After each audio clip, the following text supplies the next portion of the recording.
In the name of Allah, the most merciful and most beneficent। Law test preparation के हवाले से ये दूसरा हमारा लेक्चर। फर्स्ट लेक्चर में हम आपको सिलेबस ऑफ लेट बता के आए हैं, उस हिसाब से आज हमारा दूसरा लेक्चर जो सिलेबस में फ़र्स्ट पोर्शन है हमारा इंग्लिश का, जिसमें ऐसे है। ऐसे हमारे 15 मार्क्स का है, 15 नंबर्स का है। तो सोच रहा था कि फ़र्स्ट जो है हमारा लेक्चर इसे के बारे में हो। काफ़ी दोस्त कहते हैं कि सर हमने जो 4 फरवरी के टेस्ट में दोस्त दे के आए हैं, जो दोस्त अनफॉर्चुनेटली बदकिस्मती से वो फेल हुए हैं, वो कह रहे हैं सर हमने तकरीबन इतना लिखा है, फिर भी हमारे 5 मार्क्स आए, 4 मार्क्स आए, 3 मार्क्स आए, 6, 7 से ऊपर कम दोस्त हैं जिनके मार्क्स आए हैं। तो वो दोस्तों के साथ मैं शेयर करने जा रहा हूँ, जो आपकी इसे में एक छोटी सी गलती होती है जो आपको मार्क्स देने में मुश्किलात पैदा करती है। उसमें आप ये याद रखें कि इसे के पैटर्न जो है लिखने के 3 स्टेजेस होते हैं, 3 ऐसे समझो कि उसके स्टेप हैं। उसमें तीनों में फर्स्ट जो इसे का होता है वो होता है इंट्रोडक्शन। अगर आप अच्छी तरह इंट्रोडक्शन उसका लिखते हैं तो इंट्रोडक्शन के बाद उसका होता है अपना मेन बॉडी। मेन बॉडी जो है उसमें अगर इंट्रोडक्शन में आप 3 से 4 पैराग्राफ, 5 पैराग्राफ लेके आते हैं, तो मेन बॉडी में अगर आप 7, 8, 9, 10 पैराग्राफ ऐसे लिख जाते हैं तो आपके लिए बिल्कुल सिंपल हो जाएगा। मेन बॉडी में आप जो भी आपको टॉपिक मिला हुआ है उसके आप जो उसका टॉपिक उठाते हैं, टॉपिक पे लिख रहे हैं, उसका कोई एक पहलू उठाएं, उस पहलू के ऊपर आप लिखें, उस पहलू से आप हट कर ना जाएं। कोई भी आपको टॉपिक मिला हुआ है, अगर सोशल मीडिया का टॉपिक है, कायदे आज़म पे लिख रहे हैं, अल्लामा इकबाल पे लिख रहे हैं, अगर कायदे आज़म पे लिख रहे हैं तो कायदे आज़म के इंट्रोडक्शन आपने बता दिया कि कायदे आज़म का इंट्रोडक्शन में लिखेंगे आप कायदे आज़म का नाम क्या है, फादर का नाम क्या है, कहाँ पैदा हुआ है, किसके घर में पैदा हुआ है, उसके डेट ऑफ बर्थ क्या है, ये डेट ऑफ डेथ क्या है, ये उसके आप इंट्रोडक्शन में लिख देंगे।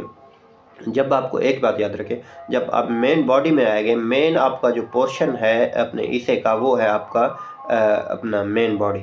मेन बॉडी में आप ये लिखेंगे कि अगर आप उसके सियासत का पहलू उठा लें कि कायदे आज़म किस सियासत ग्रुप में वो शामिल थे, उसको किसने ख़त लिखा, अल्लामा इकबाल में ख़त लिखा, क्या ख़त में लिखा, क्यों लिखा, किस वजह से, उसमें क्या कंडीशनें थी, ये कायदे आज़म की सियासत के हवाले से आप पहलू उठा लें। ये जो मेन बॉडी में आप उसके पैराग्राफ लिख लें।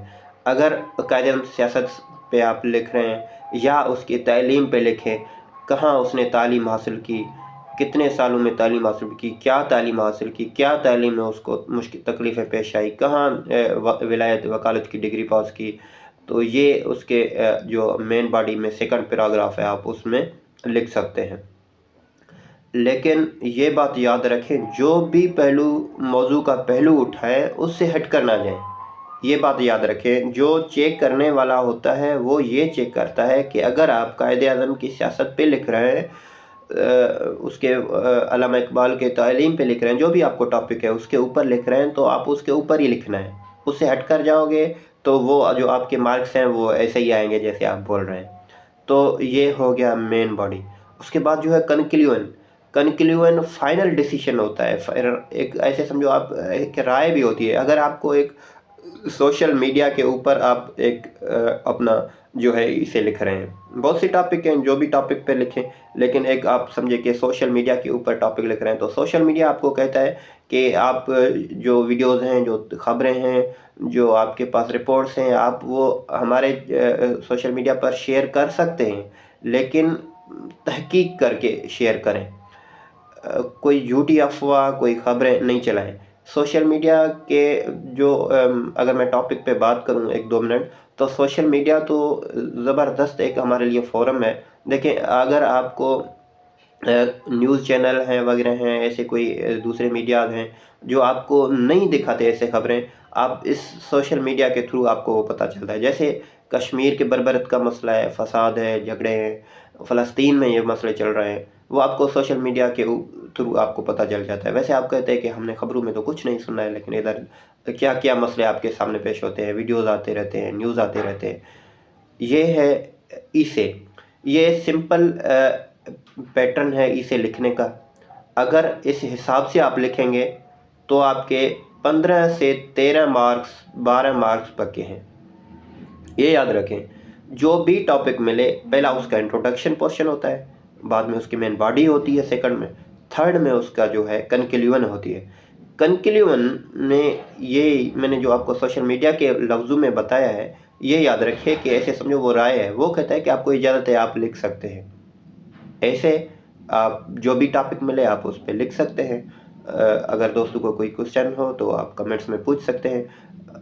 हमारा जो फर्स्ट लेक्चर है आपने उसको सुना है तो ये सीढ़ी स्टेप बाय स्टेप ऐसे समझो, एक सीढ़ी के से दूसरी सीढ़ी। अगर आपको फर्स्ट लेक्चर समझ में आया है तो ये दूसरा सेकंड लेक्चर जो आप सुनेंगे आपको समझ में आ जाएगा। लेकिन जो थर्ड लेक्चर होगा वो हमारा इसे के कंटेंट के बारे में होगा। ये कंटेंट आपको लाजमी, अगर आप दूसरा लेक्चर सुनेंगे तो जो हमारा तीसरा लेक्चर है वो आपको इजीली समझ में आ जाएगा। आप अगर हमारा जो अपने वीडियोस हैं वो लेट टेस्ट प्रिपरेशन के, वो आप सर्च कर सकते हैं, LAT test preparation lecture 1 Mir Sajid Ali. अगर आप 2 लिखें 3 लिखें, जो जैसे नंबर वाइज लेक्चर आते जाएंगे आप ऐसे अपने चेक कर सकते हैं। इसके आगे जो सिलेबस में दूसरे पोर्शन है हम इंशाल्लाह वो भी जल्दी में कवर होते जाएंगे, क्योंकि अब जो नेक्स्ट टेस्ट होने वाला है लेट के बारे में, जो एक हम समझ सकते हैं कि इंशाल्लाह अप्रैल में, क्योंकि रमज़ान के बाद में भी हो सकता है।